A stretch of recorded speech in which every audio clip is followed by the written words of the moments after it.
उत्तर प्रदेश के घने जंगलों के बीच बसा एक गांव महदाहा। इस गांव का नाम सुनते ही लोगों के चेहरे पर डर और रहस्य के भाव उभर आते हैं। कहा जाता है कि यह गांव श्रापित है और यहां रहने वाले लोगों को असामान्य घटनाओं का सामना करना पड़ा है। यह कहानी सिर्फ अफवाह नहीं, बल्कि सैकड़ों लोगों द्वारा अनुभव की गई सच्चाई है। कई 100 साल पहले महदाहा एक समृद्ध गांव था। यहाँ के लोग कृषि पर निर्भर थे और शांति से अपना जीवन व्यतीत करते थे।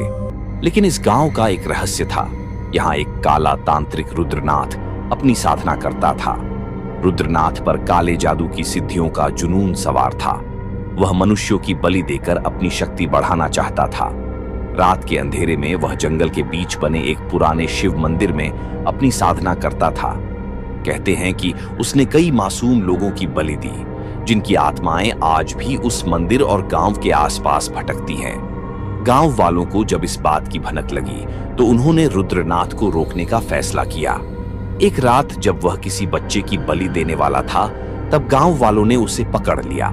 उन्होंने उसे उसी मंदिर के पास पीपल के पेड़ से बांधकर जिंदा जला दिया। मरने से पहले रुद्रनाथ ने जोर से हंसते हुए कहा, मैं मर तो रहा हूं, लेकिन मेरी आत्मा इस गांव को कभी चैन से नहीं जीने देगी। जब जब यहां कोई बसेगा, तब तब मौत का तांडव होगा। यही वह क्षण था जब महदाहा पर श्राप लग गया। रुद्रनाथ की मृत्यु के बाद गांव में अजीब घटनाएं होने लगीं। शुरुआत में लोग इसे मात्र भ्रम समझते रहे, लेकिन जब डरावनी घटनाएं बढ़ने लगीं, तो गांव वालों का भय सच्चाई में बदल गया। चीखें और रहस्यमयी आवाजें। गांव के कई लोगों ने रात में किसी के रोने और चीखने की आवाजें सुनी। ये आवाजें इतनी भयानक थीं कि सुनने वालों की रीढ़ की हड्डी तक कांप जाती थी। अचानक गायब हो जाना। गांव के कुछ लोग रात के समय लापता हो गए। उनकी तलाश की गई, लेकिन वे कभी नहीं मिले। रहस्यमयी परछाइयां। कई लोगों ने दावा किया कि उन्होंने हवा में तैरती काली परछाइयां देखी हैं, जो कभी मंदिर के पास तो कभी गांव के खाली घरों में दिखाई देती थीं। गांव में सबसे भयानक घटना रामदीन नाम के बुजुर्ग किसान के साथ घटी। वह एक साहसी व्यक्ति थे और इन कहानियों पर विश्वास नहीं करते थे। एक रात वह खेत से लौट रहे थे जब उन्हें लगा कि कोई उनके पीछे चल रहा है। उन्होंने पलटकर देखा, लेकिन वहां कोई नहीं था। कुछ कदम चलने के बाद अचानक हवा ठंडी हो गई और एक अजीब सी सिहरन उनके शरीर में दौड़ गई। अचानक एक डरावनी आवाज गूंजी, जाओ, नहीं तो तुम्हारा भी वही हाल होगा। रामदीन ने चारों तरफ देखा, लेकिन कुछ नहीं दिखा। फिर अचानक उनके सामने सफेद साड़ी में लिपटी एक औरत प्रकट हुई। उसके लंबे बिखरे बाल, काली आंखें और चेहरे पर उभरी हड्डियां देखकर रामदीन का दिल दहल गया। रामदीन चीखते हुए गांव की ओर भागे, लेकिन अगली सुबह उनका शव उसी पुराने पीपल के पेड़ से लटका हुआ मिला, जहां कभी रुद्रनाथ को जलाया गया था। उनके चेहरे पर भय और दर्द के स्पष्ट निशान थे और उनकी आंखें चौड़ी खुली हुई थीं, जैसे उन्होंने मरने से पहले कुछ भयानक देखा हो। रामदीन की मौत के बाद गांव में और भी डरावनी घटनाएं हुईं। छोटे बच्चे बिना किसी कारण बीमार पड़ने लगे, घरों के दरवाजे अपने आप खुलने बंद होने लगे और रात को अजीब परछाइयां गांव में घूमती दिखने लगी। डर के कारण गांव के लोग धीरे धीरे अपना घर छोड़कर जाने लगे। कुछ सालों में ही महदाहा पूरी तरह वीरान हो गया। अब वहां केवल टूटी फूटी झोपड़ियां, जले हुए घर और वह भयानक शिव मंदिर बचा है, जहां से आज भी रहस्यमयी आवाजें आती हैं। जो भी महदाहा के खंडहरों में जाने की कोशिश करता है, वह या तो पागल हो जाता है या फिर वापस नहीं आता। कई लोगों ने दावा किया कि उन्होंने वहां से गुजरते समय अजीबोगरीब घटनाएं अनुभव की हैं।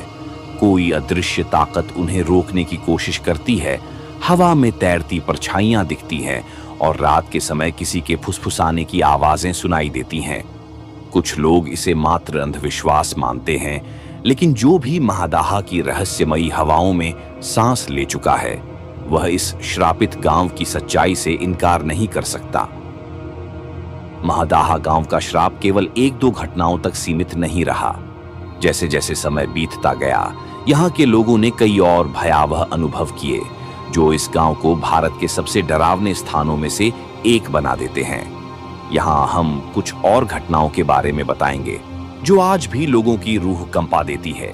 जब गांव धीरे धीरे वीरान होने लगा, तब भी कुछ परिवार वहां रहने को मजबूर थे।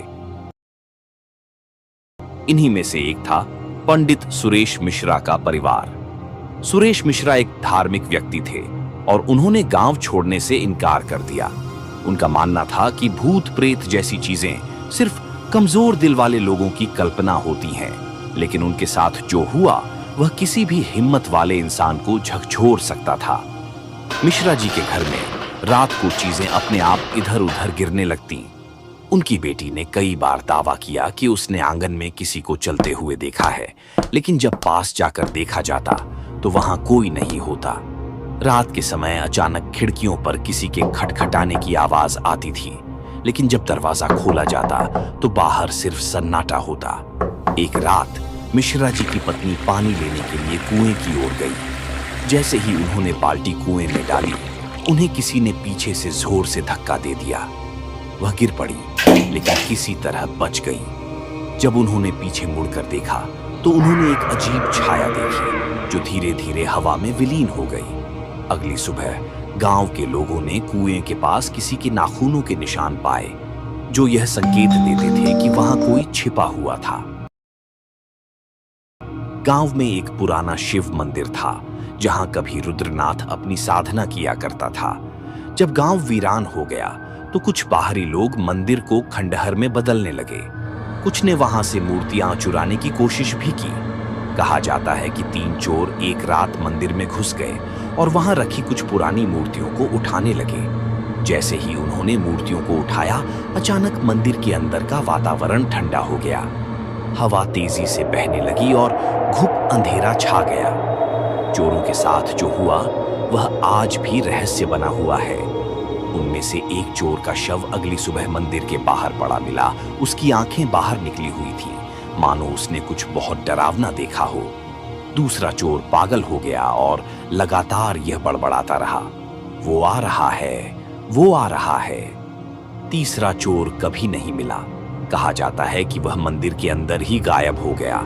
आज भी लोग कहते हैं कि मंदिर में कोई छुपा हुआ बलि का स्थान है, जहां से कभी कोई वापस नहीं आता।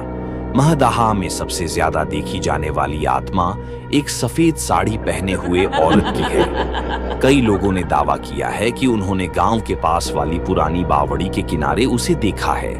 आज भी अगर कोई महदाहा के खंडहरों में रात बिताने की कोशिश करता है तो या तो वह वापस नहीं आता या फिर मानसिक रूप से विक्षिप्त हो जाता है।